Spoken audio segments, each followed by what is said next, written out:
Hey there, what's up? I'm Josh. I'm Ben. And you're watching Camping Gear TV. You can find us at campinggeartv.com. Best website ever. And a site called Blondes and Brunettes Have More Fun. And, Really? yeah. Oh, because we make videos. Right.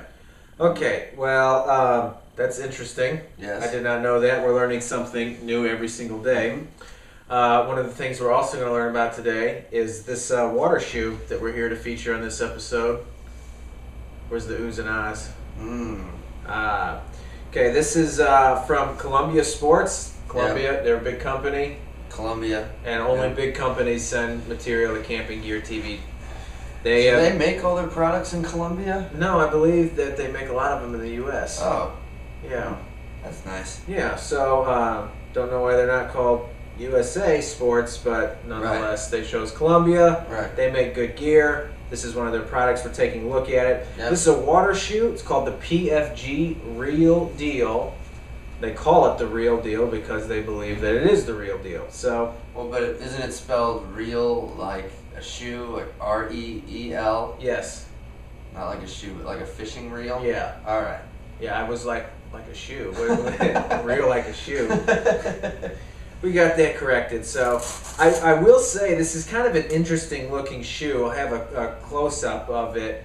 I'm hoping that a lot of viewers have seen or wear a lot of water shoes, and I don't think I've ever seen one like this, the way the mesh pad is and stuff. It's like a hybrid between a Teva and a water shoe. Yeah, and so, and also let's just start getting into the shoe. Right. So it comes in a couple different colors. The one we have is this navy blue and this white. Right. I will say a lot of reactions I've got from the shoe that it wasn't the coolest looking shoe. Right. Take that for what it's worth. Yeah, Ben and I aren't the youngest people on the block, but I would still think that this shoe is something that would be more appealing to maybe 50 and over crowd. Could be. Yeah. Or people that just like shoes that aren't attractive. Yeah, that look like this. Right. One of the things that it's kind of has into itself is its last buckle up top or last strap is done by one of these little snap buckles. Yeah. Something you don't rarely see on a shoe. Right. Now, a couple things about this. As a water shoe, okay, it has some a quick drying stretch knit lining up top. Okay, wicks moisture well, and once it's wet, it does dry very, very quickly. I could see that. A couple of so one of the things that Columbia touts about this shoe is that its sole is made from its non-marking Omni grip. This is some sole technology that they put on a lot of their shoes. We have another shoe later that we're going to look at that has the same technology. And so what that means is just a couple things is that they did the best they could to create a shoe that would be used in all terrain. Okay, and there was also a sole that's used for wet traction and dry traction. All right. So, and that's something you're going to want in a water shoe. I don't think a water shoe is just Right. something that can get wet and dry. Right. You need to be able to move through water. Step on slippery rocks. Yeah, and step on dry ground. So I've taken these out a bunch and used them in all terrain situations. Okay, like semi-hiking, and then using them, in water on wet rocks and stuff like that. On getting wet and going to dry terrain, I think they work really, really well. Yeah. One of the places I was at, I will say in general, had extremely slippery rocks for no matter what shoe you're wearing. Was that Chuck E. Cheese? No, no, it's in the creek behind there. Oh, all right. The creek behind Chuck E. Cheese has. So you were on the way to Chuck E. Cheese. Right, yeah, because I walked there because my mom took my car. Right. So, but it does okay, but it can still slip. I think you just want to be careful no matter what shoes you're wearing when you're on slippery, wet rocks. Yes. But being in like sand or muddy water, going on a dry terrain, this works really well. In my opinion, I think this is one of the better like hiking sandals, if I can say that. That once you're on dry terrain, your foot does pretty well with it. So it worked well for you?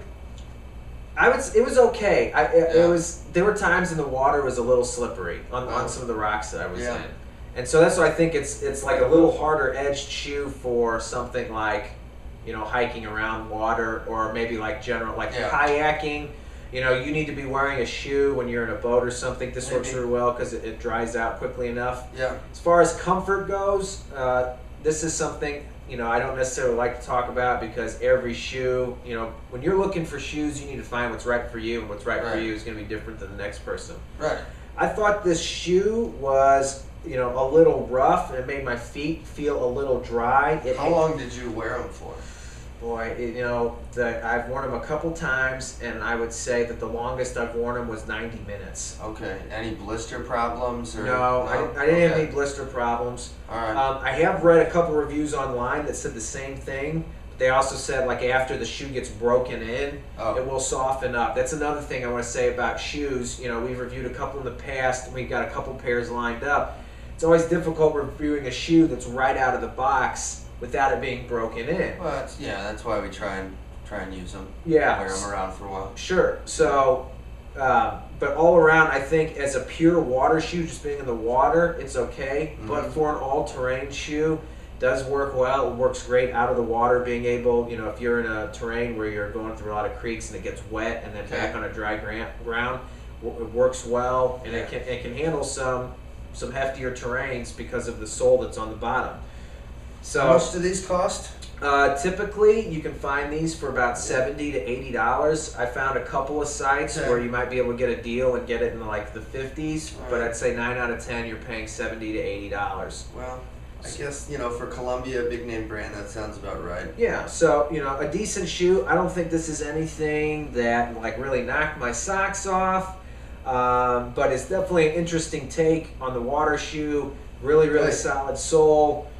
Quirky design, and I would definitely use this if I was doing something like kayaking or hiking around water. So Gary seems to fit in them real well. Maybe they have his approval. So, but that's it for us today, I believe. That's it. And we will have some more episodes coming up. So this is the PFG Real Deal by Columbia. We are Ben and Josh. This is CampingGearTV.com. Check us out later. See you next time.